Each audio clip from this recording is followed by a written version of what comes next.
Now let's describe how dieters are losing weight on the Ideal Protein weight loss protocol. Glucose, protein, and fat are three sources of energy that our bodies can utilize.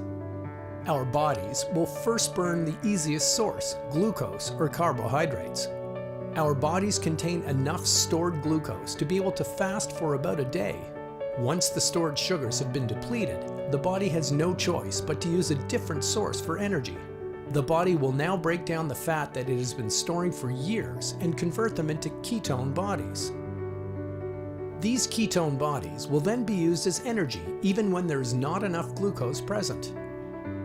This normal metabolic process is known as ketosis, not to be confused with ketoacidosis, which is all about the burning of fat. Ketosis is an important part of the Ideal Protein weight loss protocol. This process occurs when the protocol markedly restricts carbohydrates and fats, while still consuming adequate amounts of protein. To be able to maintain muscle mass and one's vitality, adequate amounts of protein must be consumed on a daily basis. So how is Ideal Protein different from other low-calorie diets? With typical low-calorie diets, you lose three things: water, fat, and lean tissue, including muscle.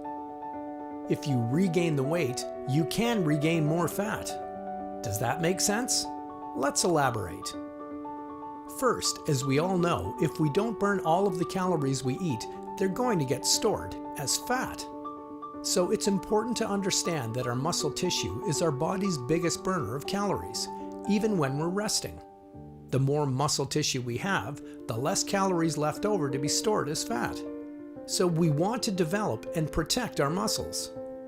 Now let's compare two female dieters who are similar in height, weight, age, and so on, and both want to lose 20 pounds. Let's call them Susie and Jane.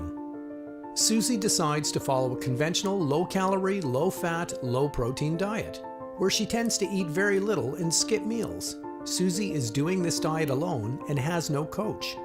Jane, however, decides to follow the Ideal Protein weight loss protocol. During her journey, she is helped by a certified coach, followed on a weekly basis, and receives education and tools to create her lifestyle building. They both follow their programs diligently and have success. However, there is a difference. Unfortunately for Susie, she has lost 10 pounds of fat and 10 pounds that was not fat, most of which was muscle. On the other hand, by following the protocol carefully, most of what Jane lost was fat, with very little impact on her muscle tissue. Now, as time goes by, what will happen to Susie and Jane as they eat normal amounts of food? Unfortunately, Susie now has less muscle than she had prior to her diet. Without that muscle, she's going to have some leftover calories that didn't get burned. She's at risk of gaining weight even more quickly than before because of the muscle loss. Jane kept most of her muscle mass, so these muscles are burning more calories.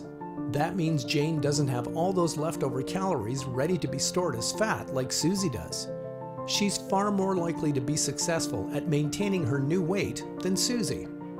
Remember, muscle is the engine that burns calories. If you continue to lose muscle to lose weight, you may simply regain it even faster.